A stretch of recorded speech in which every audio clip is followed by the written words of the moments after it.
For a few times that I've met a group of women, we've had some discussions, and they've told me something which is a little bit awkward, but I'm going to go ahead and ask you.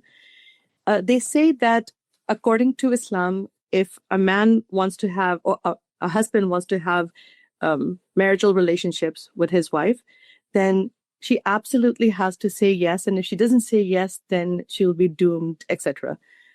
Now, when I ask them if this is from the Quran or not, of course, the topic gets diverted. But my question is this from the Quran? And if it is, well, is it from the Quran? No, it's not from the Quran.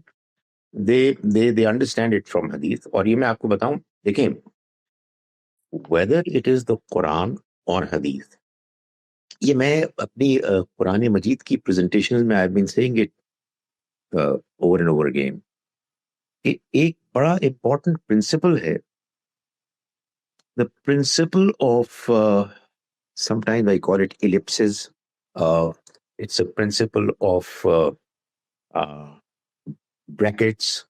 There are certain things that are implied. Quran में भी और हदीस में भी it is absolutely essential कि हम इस बात को समझें कि बाज given principles हैं that will never be violated. तो हो ही नहीं सकता. जब भी कुरान मजीद कोई बात करेगा और नबी सल्लल्लाहु अलैहि वसल्लम कोई बात फरमाएंगे, और हुजूर की बात के बारे में तो ये भी एक मजीद एडिशनल चैलेंज है कि वो हमारे पास डायरेक्टली आई नहीं, so we don't even know the full context. तो आपको लाजिमन वो प्रिंसिपल्स सामने रखने होंगे. सो एक बात ये है कि ये जो रिलेशनशिप है between husband and wife, most certainly Quran ने खुद कहा है कि ये दोनों स्पाउसेस एक दूसरे के लिए दे लाइक गारमेंट्स, ये लिबास है जिसके बहुत से शेड्स हैं मानी के. उनमें से एक ये भी है कि हमें मालूम है कि जिस दुनिया में हम रहते हैं उसमें दोनों के लिए टेम्पटेशंस हैं.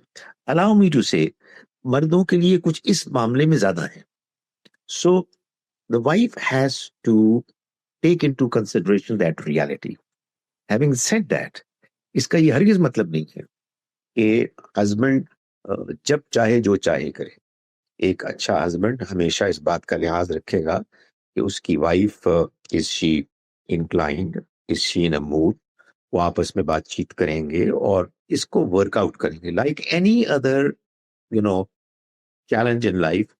इसको भी एक रियलिटी समझ के आपस में डिस्कशन के नतीजे में इसको वर्कआउट करेंगे. ये जो आपको ख्वातीन ने बात बताई है, ये बड़ी ही ओवर सिंपलिस्टिक और क्रूड बात है. ये इसमें ये assumption है कि एक खातून कहती हैं कि no I don't care, it's not my responsibility, and so वो जाहिर है कि ऑब्वियसली उसमें ये डिफिकल्टी होती है कि वो बंदा क्या करे. So it has to be balanced out. जी, I hope it's making sense. Gee, absolutely. Thank you so much.